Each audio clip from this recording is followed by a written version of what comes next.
There is a desperate need for additional homeless shelters and transitional living programs for homeless youth and families in Bangor, Maine. Currently, the Shaw House is the only homeless shelter for youth in the city. The Shaw House offers emergency shelter services and houses the Mason Place, which is a transitional living program. Ann's House, Manna, and Spruce Run, which is a shelter for women who are victims of domestic abuse, offer emergency shelter services and transitional living programs to mothers and their children. When the family shelters fill in Bangor, families are referred to the Emmaus Homeless Shelter in Ellsworth, Maine. Ellsworth is 20 miles from Bangor, and finding transportation to the shelter can be difficult. Families may lose case management and therapeutic services they have utilized in Bangor when they are relocated to the Emmaus shelter. This can lead to families and children having to build new relationships with providers. Children may experience an interruption from school due to relocation.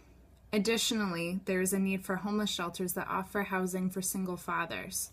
Most of the family shelters are geared towards single mothers and children. According to city data for Bangor in 2010, on a given night, there were 161 people who were utilizing transitional or emergency services.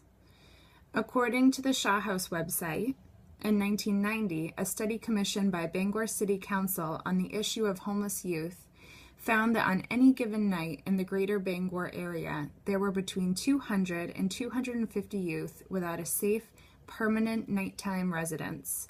The Shaw House has provided safe shelter for over 7,000 at-risk, runaway, and vulnerable youth since opening its doors in 1991. The Shaw House is limited in how many youth it can offer housing at one time. The emergency shelter has 16 beds, 8 for females and 8 for males. The Mason Place, which is the transitional living program located within the Shaw House, can house 8 youths at one time. Since the Mason Place offers youths individual rooms, the program can accommodate males and females according to their needs. In the Bangor Daily News, the following is a quote addressing the opening of Ann's Place, a transitional living program for single mothers and their children. Bangor Director of Health and Community Services, Sean Yardley, said, "Ann's House fills a need in Greater Bangor that has gone unmet for years." Also mentioned in the article, though it isn't open for another 2 weeks or so, Ann's House already has a waiting list of about a dozen mothers who do not have a place to call home, noted Mulkin, who will serve as one of its 2 directors.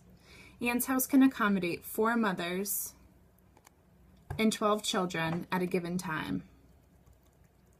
The Maine Department of Education follows the provisions mentioned in the McKinney-Vento Homeless Education Act, which requires that homeless youth are guaranteed the right to a free, appropriate education. In addition to this, homeless youth are guaranteed transportation to school, enrollment information may be waived, and homeless youth are able to attend school out of their district. The McKinney-Vento Homeless Education Act allows homeless youth to have less interruptions in their education. A 1995 evaluation of the McKinney-Vento programs concluded that the programs have assisted significant numbers of homeless persons to regain independence and permanent housing at a reasonable cost.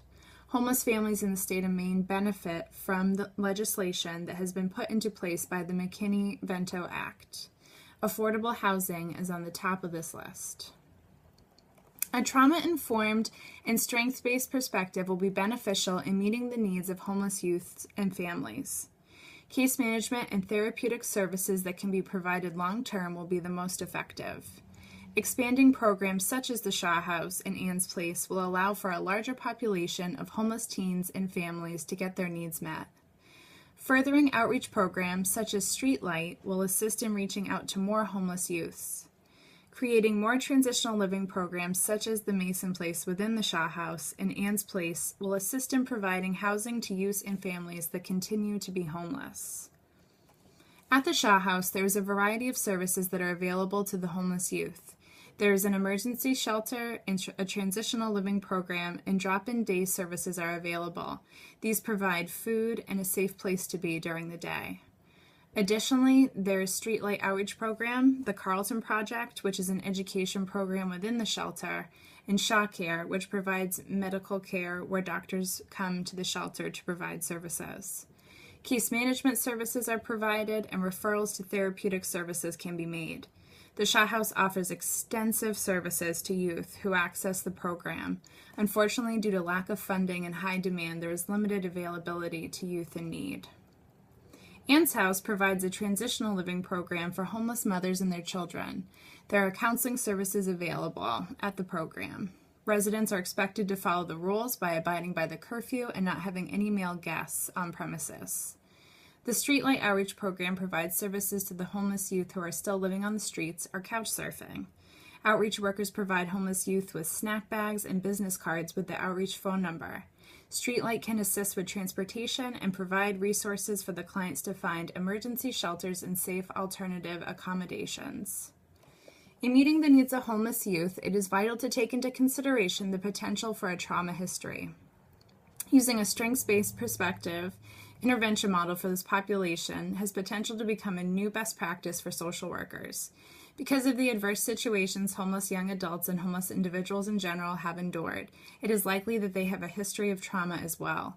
Social workers are appropriate to apply their clinical skills with a focus on trauma-informed care. Homeless youth will benefit from meeting with providers who would be able to support them long-term. This will be helpful in building rapport and trust. In working with homeless families, there are specific needs that need to be met. When addressing the needs of this demographic, it is vital to use such methods as included in the article, Meeting the Needs of Young Families Experiencing Homelessness, a guide for service providers and program administrators. It includes trauma-informed care, culturally and developmentally appropriate services that improve housing stability, provide concrete supports, and facilitate the development of brain growth, social emotional competencies, and secure attachments through strong collaborative partnerships. Treating each family on an individual basis will be helpful in meeting their specific needs. Hopefully, more transitional programs and emergency shelters can be put into place in Bangor, Maine, including those for single fathers. Thank you.